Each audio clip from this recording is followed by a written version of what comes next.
That's the tough part, okay? The consistency is what's going to really help pay off when it comes to breaking through a weight loss plateau.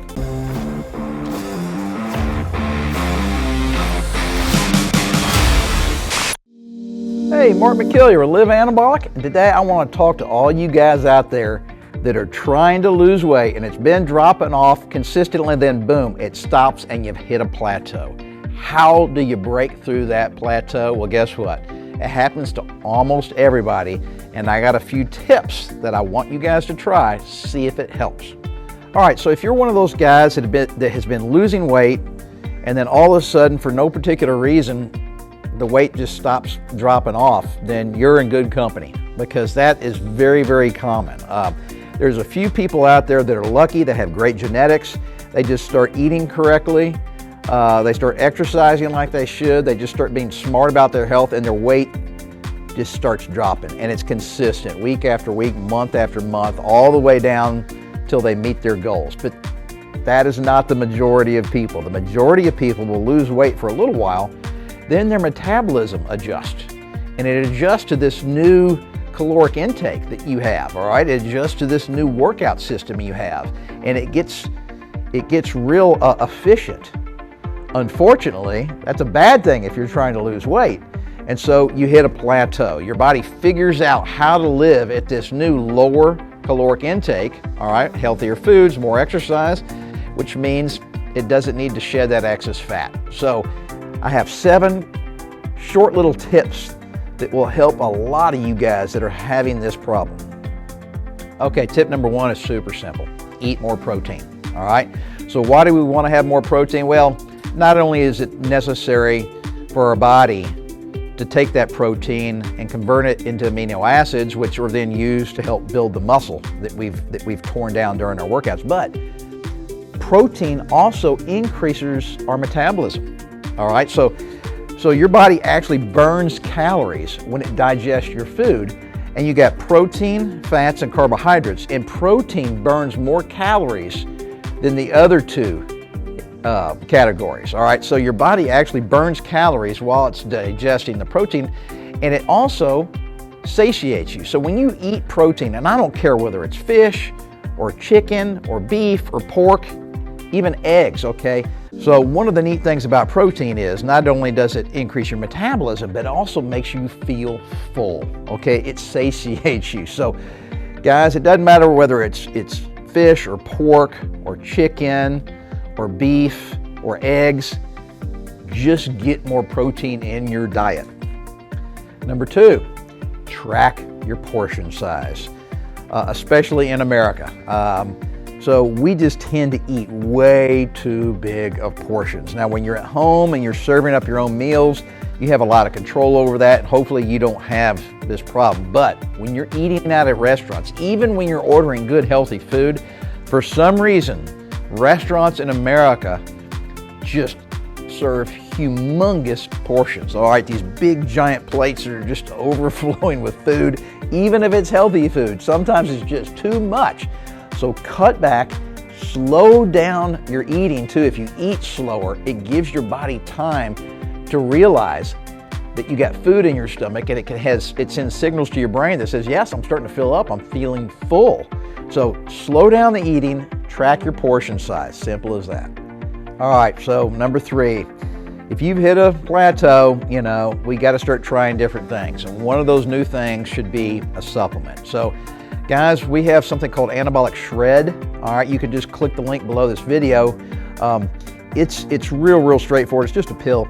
You take it about 15 to 20 minutes before you eat, and primarily before you eat a high carb meal. So if you're eating a little snack, or if it's mainly proteins and fats and things like that, you don't take the supplement. But you guys that are following my nutrition plan, you got low carb days and medium carb days and high carb days, and then sometimes certain meals will be super low meals, and then some will be medium or high carb meals within the day. So anyway, just give it a shot. You'll know within a month or 2 if it's working for you, but if you don't try it, you'll never know.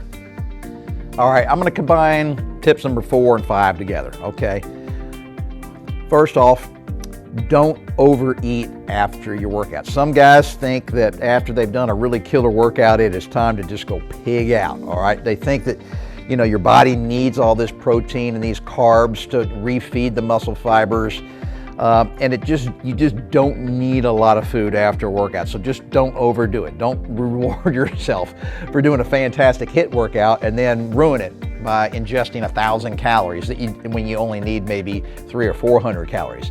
And then number 5, you know, kind of consistent with that is, guys, consistency with the workouts, all right? Don't just get in and hit it hard for 3 days a week and then miss a week and then come back and hit it really hard for 7 days of the week after that. It really is about consistency, and that's what's really hard, all right? Everybody gets really gung-ho and feels great for a little while.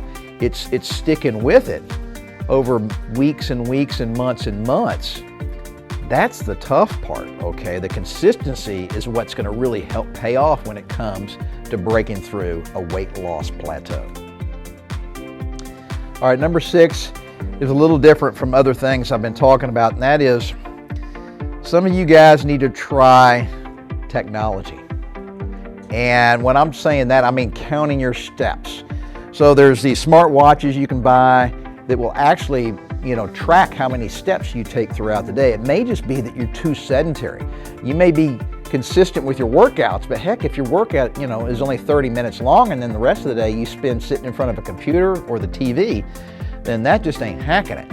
So guys, go out and get you one of those little smart watches. It doesn't have to be super expensive, but just keep track of your steps on a daily basis, 7 days a week, and then you can plot it, okay?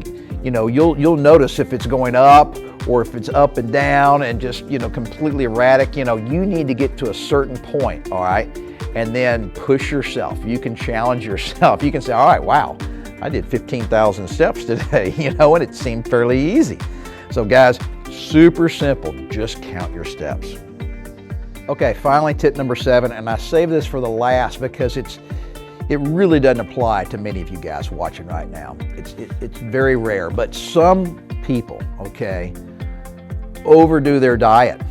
You take too few calories in, all right? So what happens is, at first, for the first few weeks or maybe even a month or two, it works really good. Let's say you were living your life at, say, 4,000 calories a day. That was a normal daily caloric intake, and you know, you were 60, 70 pounds overweight, and then you said, screw it, man, I'm gonna really get after this. You're gonna change your life. You start working out, and you cut your caloric intake from 4,000 calories a day down to, say, 1,500. Well, that's a big caloric deficit, and that will work for a while, all right? Your body will start dropping the fat, but sometimes when you overdo it like that, your body gets really smart, and it says it goes into more or less like a starvation mode, all right? It doesn't know that you're gonna keep feeding it day after day, and so it really slows its internal metabolism down. So, and it's genetic, and I can't tell you, you know, you can't predict in advance who that's gonna happen to, but I see it happen on a regular basis. Gary Walker, all right, my counterpart here, sees it happening with the people he's training one-on-one. You guys are killing it. You're just doing too good, all right? So what you have to do is reset your metabolism. You actually have to eat more, and to get your body used to that new highly daily caloric intake, you may have to bump up to, say, 2,500 or 3,000 calories a day for a few weeks or a month, all right? Now, you might put on a little weight, all right? But then your body resets its metabolism at that higher caloric rate. Then you just tweak it. You drop it down 500 calories a day, all right? Now you're in a caloric deficit again, and you will slowly lose the fat. But your body hasn't gone into shock mode, all right? It hasn't gone into thinking that you're starving, so it won't try to reset at this new radically lower caloric intake. It won't go into starvation mode. So guys, that doesn't happen to many people, but it's very frustrating for you all out there that think you're doing, and you are doing everything you're supposed to, but you lost 20 pounds, you got another 30 to go, and just nothing's happening. So You need to really count your calories closely and try to figure out if you actually did that to yourself by accident and things just backfired on you. So guys, 7 tips. None of them are radical, but if you kind of implement, 2 or 3 or 4 of these, for most of you guys out there, you're going to see results. And remember, we don't want to lose weight real fast. It'll screw your system up. Your body will backfire on you. You'll put that weight back on, months in the future, and it won't be long lasting. So guys, the key is keep it consistent, stick with it, and never give up on yourself.